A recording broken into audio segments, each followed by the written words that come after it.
बिस्मिल्लाहिर्रहमानिर्रहीम। अस्सलामु अलैकुम students, my name is Mohammad Usman Saleem. I am from UGI chemistry department. बेटा, कोरोना वायरस की वजह से ऑनलाइन क्लासेस चल रही हैं, तो ये सारा जो अरेंज किया गया वो इसीलिए ताकि आपको सेफ़ रखा जाए, because you are the future of the country. तो आप घर पे रहें, सेफ़ रहें और अपने जो लेक्चर्स हैं वो घर पे ज़रूर सुनें उनका, बल्कि फ़ीडबैक भी आप टाइम टू टाइम, आपको कोई क्वेश्चन है आप ज़रूर पूछें, कमेंट करें।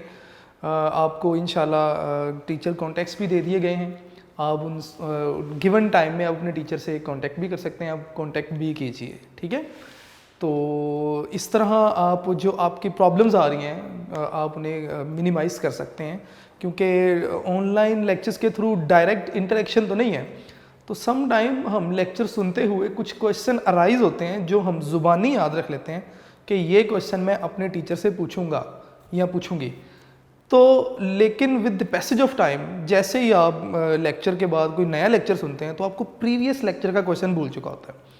तो जब आप लेक्चर सुनने बैठे हैं, अपनी बुक, अपना रजिस्टर सब कुछ सामने रखें, लेक्चर सुनिए, आपको जो क्वेश्चन राइज हों एक पेज रखिए सेपरेट, उस पर क्वेश्चन मार्क कर लें कि ये मैंने पूछना है।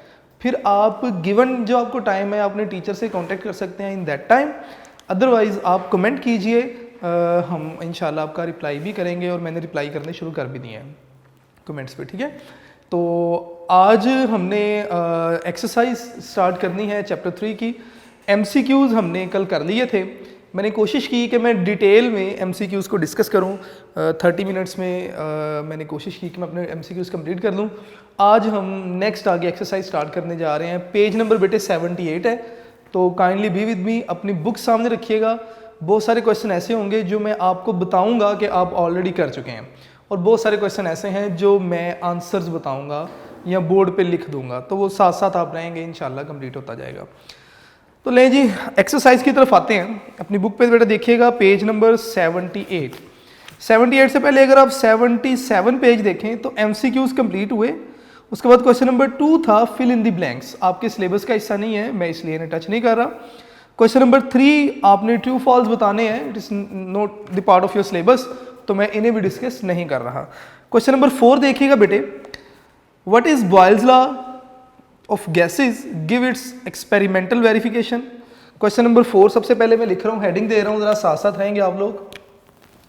क्वेश्चन नंबर बेटे 4 है, और इसका हम पार्ट ए कर रहे हैं अभी फिलहाल। क्वेश्चन नंबर 4 और इसका पार्ट ए है।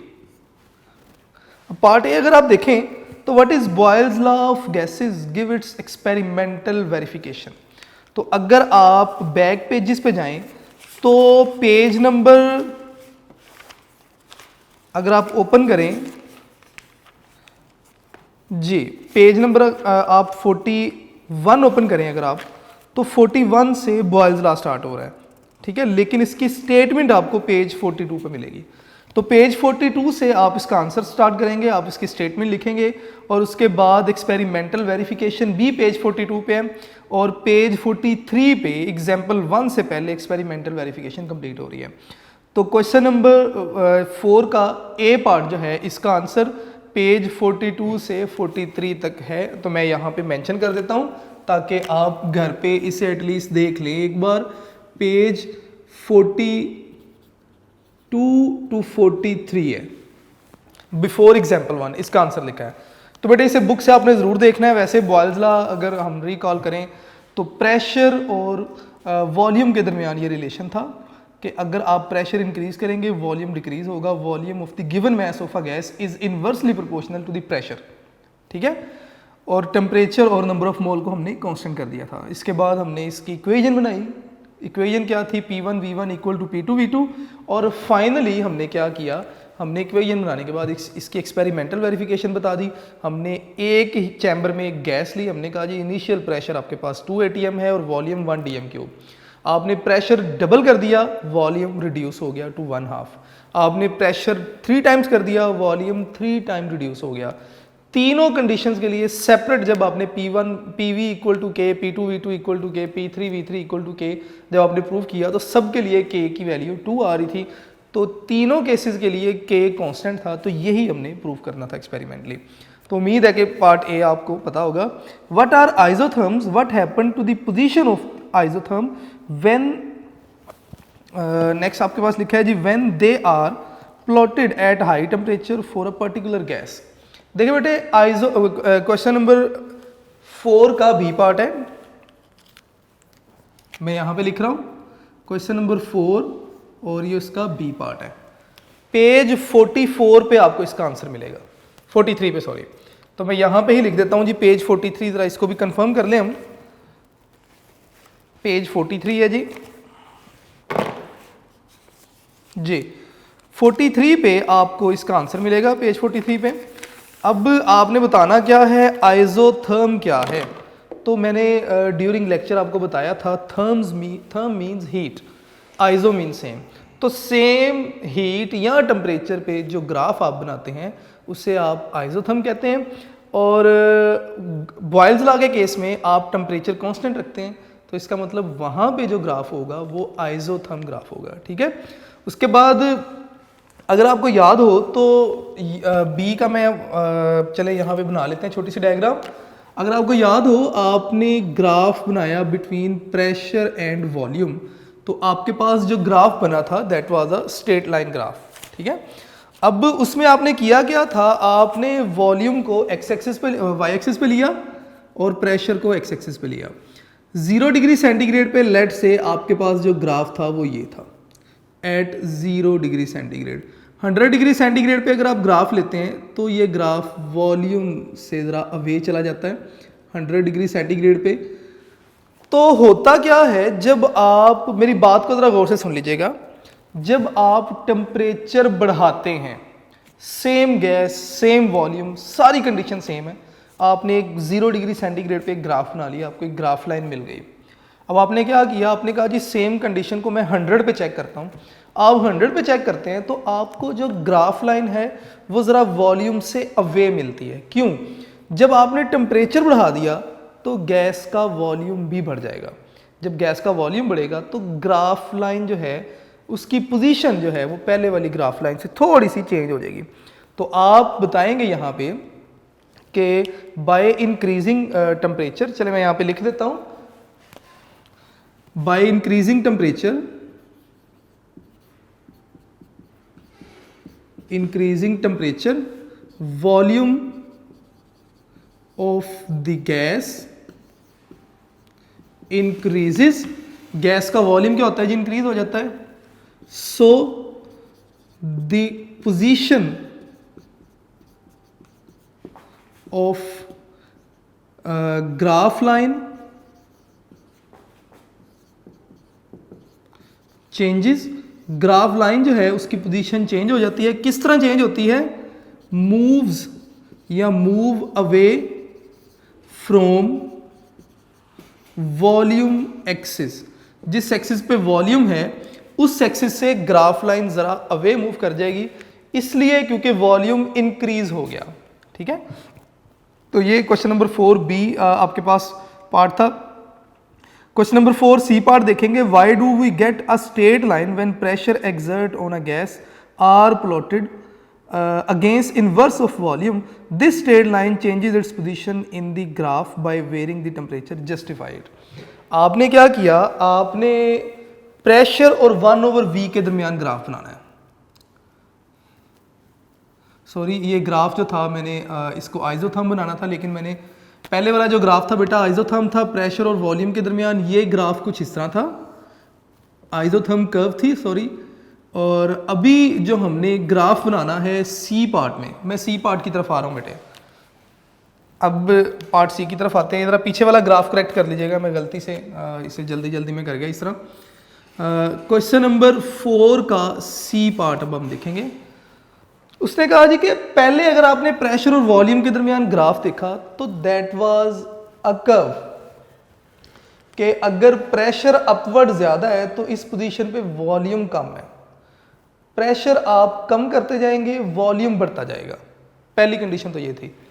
अब दूसरा वो कहता है जी कि अगर आप प्रेशर और 1/v के दरमियान ग्राफ बनाते हैं P और V के दरमियान जो ग्राफ था वो तो एक स्ट्रेट लाइन थी, आपके पास एक कर्व लाइन थी, लेकिन P और जो है ना वो आप P और V के दरमियान कर्व थी। अगर आप P और 1 ओवर V के दरमियान ग्राफ बनाएंगे तो वो स्ट्रेट लाइन होगी। इसके बारे में थोड़ा सा एक्सप्लेन करें। देखिए बेटे, अगर मैं इसको इस तरह लिखूँ ना, P या V आपके पास प्रोपोर्शनल होगा 1 ओवर P के। अगर मैं दोनों साइडों को इन्वर्स कर दूं या रिवर्स कर दूं तो ये बन जाएगा जी 1 ओवर V प्रोपोर्शनल हो जाएगा जी किसके, 1 डिवाइडेड बाय, अब इस सारे को नीचे लिखना है क्योंकि इस सारे को जब मैं रिवर्स करूंगा तो ऊपर 1 आ जाएगा, नीचे ये सारा आ जाएगा। मैं इसे लिखूंगा 1 बाई P, ठीक है। या मैं इसे इस तरह भी लिख सकता हूँ कि 1 ओवर V प्रोपोर्शनल टू, तीसरा मैंने पहले भी बताया था, अब सादा अल्फाज में बात करूं तो तीसरा बटा पहले से मल्टीप्लाई होगा, तो 1 over V proportional to V। इसका मतलब 1 ओवर V और P ये आपस में डायरेक्टली प्रोपोर्शनल है। अगर खाली P और V को देखेंगे जैसे हमने यहाँ पे देखा तो इनवर्सली प्रोपोर्शनल थे। अगर कंप्लीट 1 ओवर V और P को देखेंगे तो ये डायरेक्टली प्रोपोर्शनल होंगे। खाली V को देखेंगे और P को तो इनवर्सली प्रोपोर्शनल। अगर इस सारे की बात करेंगे P के साथ तो ये डायरेक्टली प्रोपोर्शनल। तो आप करने क्या जा रहे हैं, P और 1 ओवर V के दरमियान आपने डायरेक्टली प्रोपोर्शनल ग्राफ बताना है। आपने कहना है जी कि as V and P are inversely proportional, inversely proportional, so 1 over V and P are directly proportional. पहली बात तो ये होगी कि ये डायरेक्टली प्रोपोर्शनल होंगे। अगर ये दोनों डायरेक्टली प्रोपोर्शनल हैं तो दो डायरेक्टली प्रोपोर्शनल वैल्यूज के दरमियान ग्राफ हमेशा स्ट्रेट लाइन होगी, ठीक है। तो मैं यहां पे लिख देता हूं कि so there graph will be a straight line. इनका जो ग्राफ होगा वो क्या होगा, एक स्ट्रेट लाइन होगी। कैसे, अगर आप यहाँ पे आप लिखते हैं जी 1 ओवर V और यहाँ पे P लेते हैं तो इनके दरमियान जो ग्राफ होगा वो क्या है, स्ट्रेट लाइन है। लेट्स से T1 टेम्परेचर पे, ठीक है। अब जरा इस क्वेश्चन को नेक्स्ट देखें। नेक्स्ट वो क्या कहते हैं, वो कहते हैं जी कि this straight line changes its position in the graph by varying the temperature justified. अगर आप टेम्परेचर वेरी करते हैं तो स्ट्रेट लाइन की पोजीशन चेंज होगी। मैं पहले भी बता चुका हूँ कि टेम्परेचर बढ़ाने से वॉल्यूम बढ़ेगा, वॉल्यूम के बढ़ने से जो ग्राफ लाइन है उसकी पोजीशन चेंज होगी। बड़ी सिंपल सी इसकी डिस्कशन थी, इसे आप बुक से भी देख सकते हैं बेटे। क्वेश्चन नंबर 4 का डी पार्ट देखेंगे। How will you explain that the value of constant k in the equation PV equal to k depends upon temperature of a gas, quantity of a gas. आपने बताना है कि कैसे temperature of gas पे k की value depend करती है और कैसे क्वांटिटी ऑफ गैस पे। तो ये क्वेश्चन नंबर 4 का डी पार्ट है बेटे। वैसे तो इनके आंसर बुक में ऑलरेडी डिस्कस हो चुके हुए हैं, लेकिन मैं चाह रहा हूँ कि चलें थोड़ा बहुत इनको फर्दर डिस्कस हम करते जाएं। क्वेश्चन नंबर 4 का डी पार्ट है, वो कहता है जी कि हमने पढ़ा हुआ है PV equal to K, PV equal to K।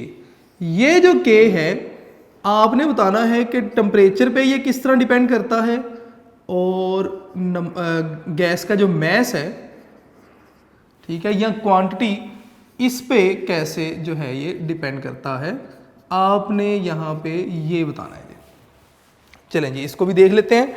अगर हम टेम्परेचर बढ़ाएंगे तो क्या होगा और अगर हम गैस की क्वांटिटी बढ़ाएंगे तो क्या होगा, जरा देखते जाइएगा बेटे साथ साथ। अब बॉयल्स लॉ आपने पढ़ा हुआ है। बॉयल्स लॉ में वो कहता है जी कि PV इक्वल टू K, ठीक है, लेकिन at constant temperature and pressure.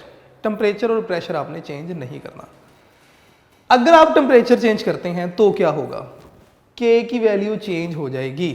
तो मैं पहले तो थोड़ा सा लिख दूं यहाँ पे, इसके लिए लिख रहा हूं पहले तो मैं लिखता हूं जी कि bye increasing temperature value of K increases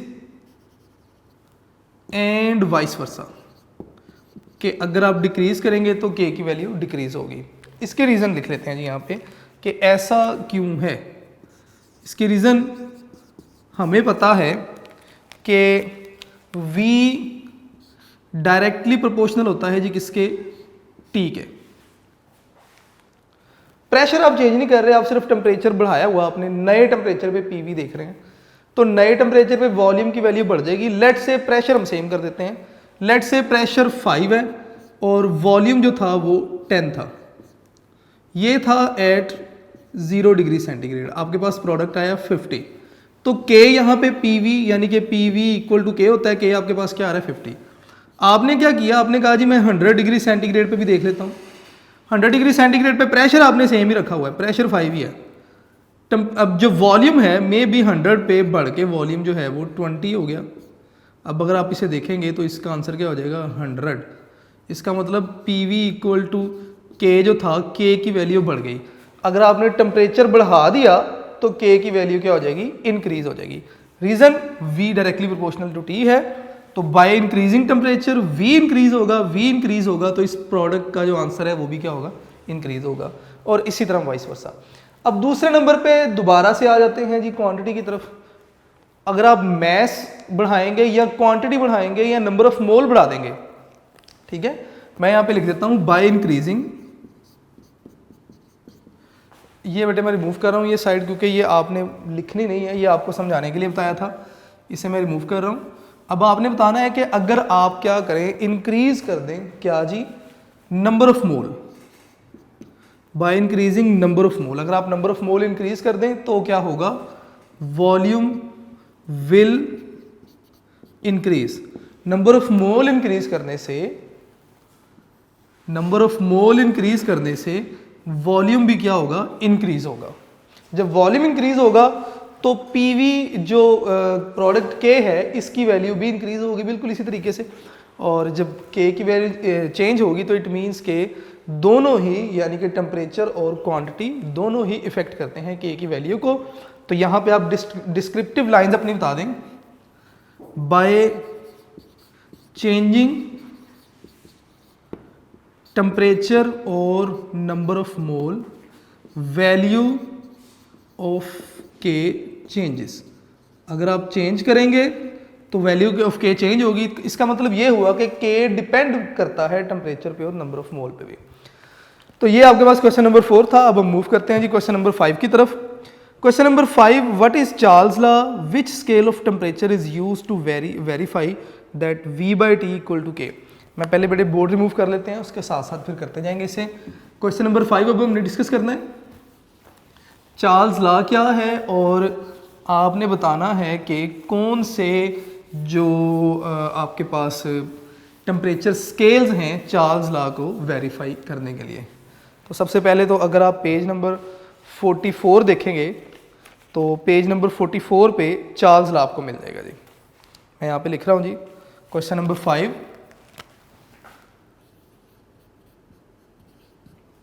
और क्वेश्चन नंबर 5 का सबसे पहले ए पार्ट देख रहे हैं जी हम। इसका आंसर अगर आप देखें तो पेज 44 चार्ल्स लॉ की स्टेटमेंट लिखी है, ठीक है, कंप्लीट आपने बताना है। उसके बाद उसने क्वेश्चन किया कि कौन सा टेम्परेचर स्केल है जो चार्ल्स लॉ को वेरीफाई करने के लिए हम इस्तेमाल करते हैं। तो और इसके अलावा प्रेशर और नंबर ऑफ मोल जो हैं वो यहाँ पे कांस्टेंट ही होते हैं, ये तो हमें पता है। तो इसके आंसर में आपने ये भी बताना है कि Kelvin scale is used to verify Charles law. Charles law को वेरीफाई करने के लिए आप केल्विन स्केल जो है वो टेम्परेचर का यूज करते हैं। उसके बाद 20 का पार्ट देखिएगा, a sample of carbon monoxide gas occupy 150 ml at 225 degree centigrade, it is then cooled at constant pressure until it occupy 100 ml, what is the new temperature. अब बेटा जरा गौर से देखिएगा, क्वेश्चन बड़ा आसान है। बी पार्ट देखिएगा क्वेश्चन नंबर 5 का। उसने कहा जी कि न्यूमेरिकल टाइप क्वेश्चन दे दिया, तो इसे हम यहाँ पे लिख लेते हैं कि बी पार्ट है। उन्होंने कहा जी कार्बन मोनोऑक्साइड का सैंपल है, इसका आपको इनिशियल वॉल्यूम बता दिया V1 150 ml। तो मैं यहाँ पे लिख देता हूँ कि V1 इक्वल टू 150 ml। इसी तरह उन्होंने T1 बता दिया आपको, और ये V1 कब है, जब टेम्परेचर 25 डिग्री सेंटीग्रेड है। तो मैं यहाँ पे लिख देता हूँ कि T1 equal to 25 degree centigrade, और अगर आप इसने केल्विन में कन्वर्ट करना चाहते हैं तो +273 कर दें, तो ये आपके पास कितना हो जाएगा जी 25, ये 298 केल्विन हो जाएगा जी। मैं इसे यहाँ पे लिख देता हूँ 298 केल्विन। ठीक हो गया जी। उसके बाद उन्होंने कहा जी कि होगा क्या, it is then cooled at constant pressure until occupy 100 ml। आपने इतने टेम्परेचर पे गैस थी, आपने टेम्परेचर कम करना शुरू कर दिया, तो टेम्परेचर कम करेंगे तो वॉल्यूम भी कम होगा। तो वॉल्यूम कम होकर कितना बन जाता है जी, V2 बन जाता है जी आपके पास 100 ml। ठीक है, तो वो कहता है जी कितने टेम्परेचर पे ये वॉल्यूम होगा, आपने वो टेम्परेचर बताना है। तो T2 आपने क्या करना है, मालूम करना है। तो आपने इस क्वेश्चन का आंसर लिखना है। हमारे पास जो चार्ल्स लॉ है वो कहता है जी कि V1 by T1 equal to V2 by T2। ये आपने मालूम करना है। इसे इक्वेशन के इस तरफ ले आए, बाकी सारा आप रिवर्स कर दें। तो आप इस इक्वेशन को इस तरह भी लिख सकते हैं कि आप इसे इस तरह भी लिख सकते हैं कि T2 ये सारा इक्वल हो जाएगा जी किसके, V2 बाई V1 मल्टीप्लाई आप इसे कर देंगे किससे जी, T1 से। तो ये आपके पास बेटे इक्वेशन है जिसे इस्तेमाल करते हुए आप अपना आंसर लेकर आ सकते हैं। आपने सिर्फ टेम्परेचर जो था आपने उसको चेंज करना है, वॉल्यूम आप इसी जो है वो यूनिट में लिखा रहने देंगे, कोई फ़र्क नहीं पड़ेगा। ठीक है, क्योंकि इसका मतलब भी DMQ भी है। आगे चलते हैं जी, नेक्स्ट क्वेश्चन C देखेंगे। Do you think that the volume of any quantity of a gas become zero at 273.16 degree centigrade? It is not against the law of conservation of mass. How do you deduce the idea of absolute zero from this information? अब ये जो C part है इसका, मैं इसको discussion में लेकर आऊँगा। आपने इसको खुद से इसका आंसर लिखना है। मैं C पार्ट को डिस्कशन वे में जो है वो इसके आंसर को डिस्कस करूँगा। सबसे पहले तो बात कर लेते हैं आइडियल गैसेस की और रियल गैसेस की। ठीक है, हमने पढ़ा हुआ है कि आइडियल गैसेस क्या हैं। अगर आप टेम्परेचर बढ़ाएंगे तो वॉल्यूम बढ़ेगा, आप टेम्परेचर कम करेंगे वॉल्यूम कम होगा। कहते हैं जी कि आप टेम्परेचर कम करेंगे वॉल्यूम कम होगा गैस का, टेम्परेचर कम करते जाएं वॉल्यूम कम होता जाएगा, टेम्परेचर कम करते जाएं वॉल्यूम कम होता जाएगा। तो जो आइडियल गैस है उसका वॉल्यूम कम होते होते ज़ीरो हो जाना चाहिए। कब? जब टेम्परेचर हो जाएगा 0 केल्विन। ठीक है, जब टेम्परेचर क्या हो जाएगा जी 0 केल्विन। अब क्वेश्चन में उन्होंने कहा जी कि do you think that volume of any quantity of a gas become zero at -273.1 degree centigrade. मैं ज़रा बोर्ड रिमूव कर लूँ ताकि ज़रा डिस्कशन को डिटेल में देख लें हम।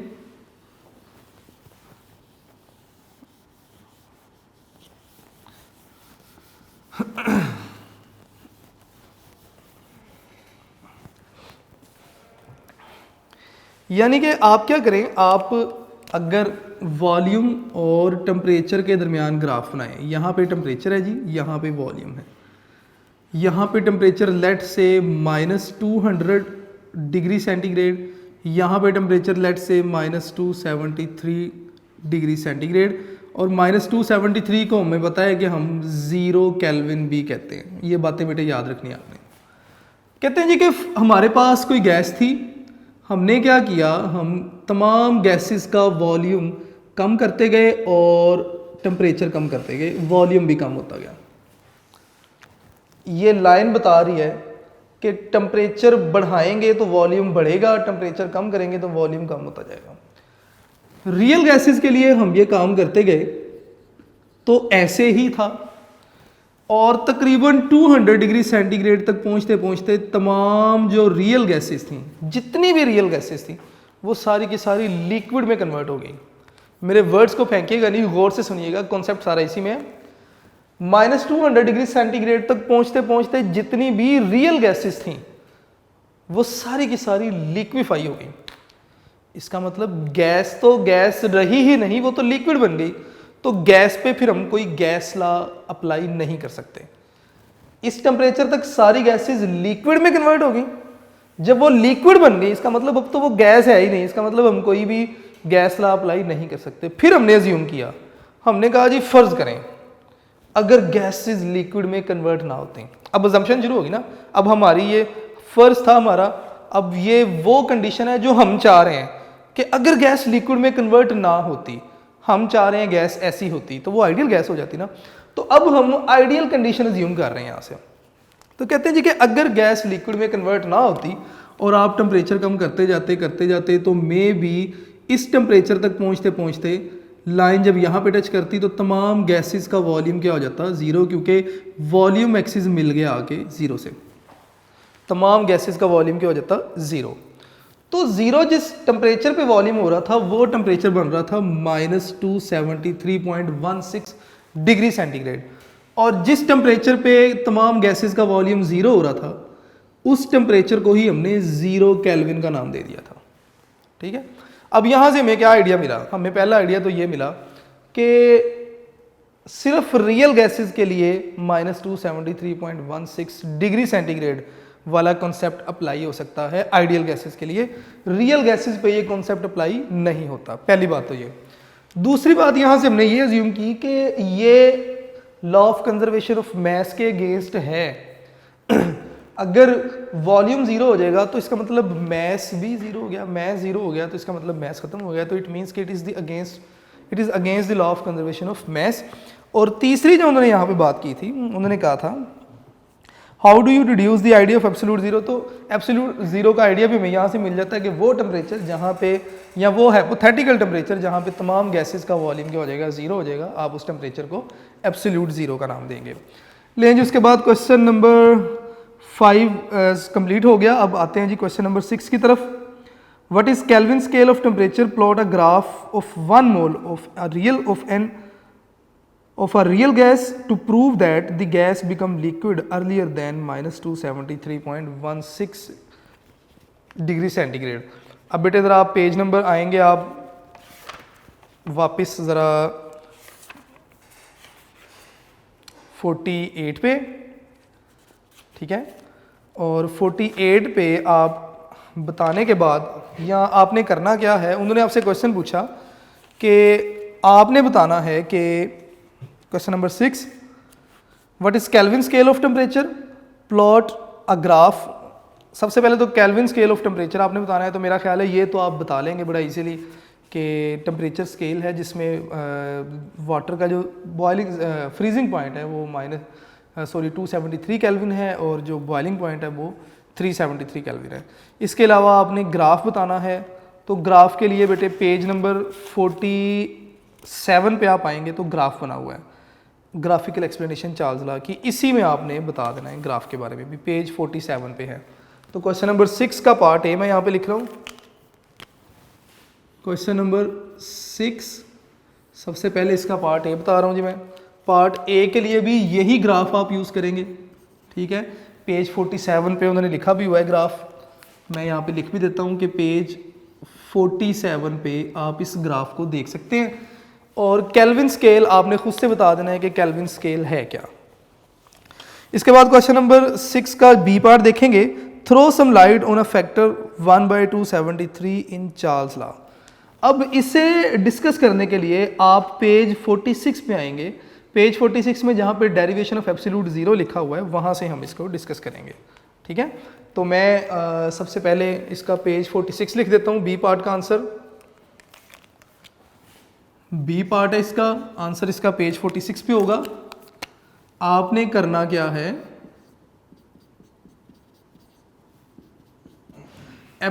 उसको देखना है जी derivation of absolute zero.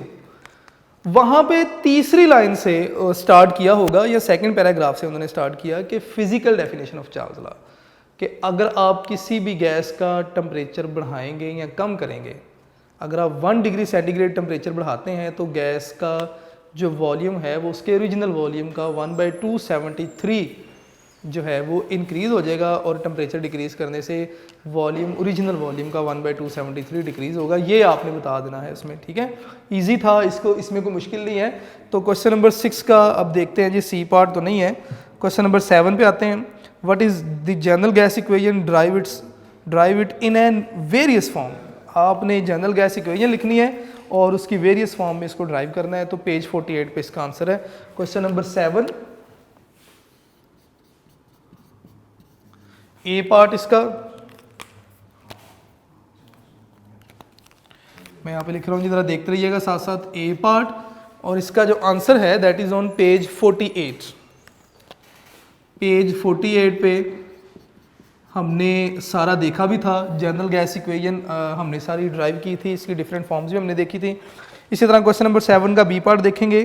Can we determine the molecular mass of an unknown gas if we know the pressure, temperature and volume along with the mass of the gas. आप molar mass मालूम कर सकते हैं कब, अगर आपको सारी चीज़ें ये पता हों तो बिल्कुल हम कर सकते हैं। अगर आप देखें तो density of an ideal gas वाला टॉपिक है जी, उसमें पेज 50 पे आप डेंसिटी से मोलर मास वगैरह मालूम कर सकते हैं, ठीक है। तो मैं इसको लिख देता हूँ जी कि बी का जो आंसर है ऑन पेज 50, पार्ट बी, इसका आंसर कहाँ पे है जी, पेज नंबर 50 पे इसका आंसर है। हमें पता है क्या, मैं थोड़ा सा एक्सप्लेन कर देता हूँ। हमें पता है जी कि PV = nRT होता है, ठीक है। अब ये जो आपके पास n है, it is mass by molar mass.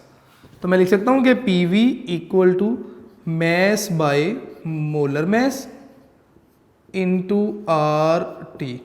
ये मैंने क्यों लिखा, क्योंकि हमें पता है number of mole equal to mass by molar mass. ये फार्मूला मैंने इतनी बार आपको बताया था चैप्टर 1 में कि मैं चलते फिरते बाइक पे या गाड़ी में मैं यही फार्मूला पढ़ रहा था, मैं number of mole equal to mass by molar mass. अच्छा खैर आगे चलते हैं जी। अब अगर आपने मोलर मास मालूम करना है तो आप मोलर मास को इक्वेशन के इस तरफ ले आएँ और बाकी सारी वैल्यूज़ को दूसरी तरफ ले जाएं। तो मोलर मास को मैं कैपिटल M से लिख रहा हूँ, molar mass equal to mRT by PV। तो आप ये मालूम कर सकते हैं इस तरह से भी।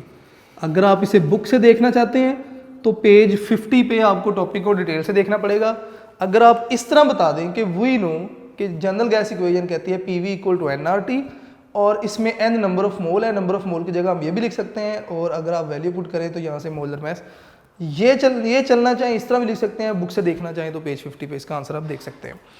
उसके बाद क्वेश्चन नंबर बी के बाद हम देख रहे हैं जी C part. How do you justify from general gas equation that the increase in temperature और decrease of pressure decreases the density of gas. चलें जी, मेरा ख्याल टाइम हमारे पास कम है। क्वेश्चन नंबर 7 के बी पार्ट तक हमने कंप्लीट किया इस लेक्चर में, तो यहाँ तक बेटे आप ज़रूर देखिएगा। एक्सरसाइज है, मैं थोड़ा जल्दी गुजरा हूँ एक्सरसाइज में से, थोड़ा जल्दी से मैंने बोर्ड को उस तरह प्रिपेयर नहीं किया जिस तरह हम टॉपिक्स में करते हैं। विद इन दी चैप्टर हम टॉपिक्स पढ़ रहे होते हैं, वैसे जैसे बोर्ड बनाते हैं मैंने वैसे नहीं बनाया, क्योंकि एक्सरसाइज थी, नंबर ऑफ क्वेश्चन हैं और कोशिश होती है कि 1 से 2 लेक्चर में एक्सरसाइज कंप्लीट करनी है। अगर मैं बड़ा स्लोली बोर्ड बनाऊँ आपके लिए सारी, तो वो हम एक्सरसाइज कंप्लीट नहीं कर पाएंगे 1 से 2 लेक्चर में। तो फ़िलहाल यहाँ तक आप आज का काम रखें। मैंने कोशिश की कि मैं आपको बुक का रेफरेंस भी दे दूँ, पेज नंबर बता दूँ, क्योंकि वैसे अगर हम क्लास में होते तो मेरे सामने था कि बुक्स आपके सामने है, मैं आपको बताता बेटा फ़लाँ पेज ओपन करें, मेरा लिखने वाला टाइम बच जाता। तो फ़िलहाल आपको बताने का मकसद यही था कि आप अगर बुक से देखना चाहें तो बुक से भी देख सकते हैं, यूनिक नोट से आंसर देखना चाहें तो यूनिक नोट से भी आपको इनके आंसर मिल जाएंगे। तो बेटे अपने नोट्स बनाइएगा, खुद से अपने लेक्चर नोट्स बनाते जाइएगा, और यूनिक नोट्स बेस्ट सोर्स हैं आपके अपने लेक्चर नोट्स के बाद, ठीक है। आपको क्वेश्चन मिल जाएंगे, वहाँ से आंसर्स मिल जाएंगे, आपको MCQs मिलेंगे, शॉर्ट क्वेश्चन मिलेंगे, और सारी इन्फॉर्मेशन आपको मिल जाएगी। बाकी बेटे घर पे रहें, सेफ़ रहें, घर वालों को सेफ़ रखें, और अल्लाह ताला से दुआ करेंगे हमें इस मुश्किल वक्त से निकालें। तो इंशाल्लाह नेक्स्ट लेक्चर में मुलाकात होगी। थैंक यू, अल्लाह हाफिज़।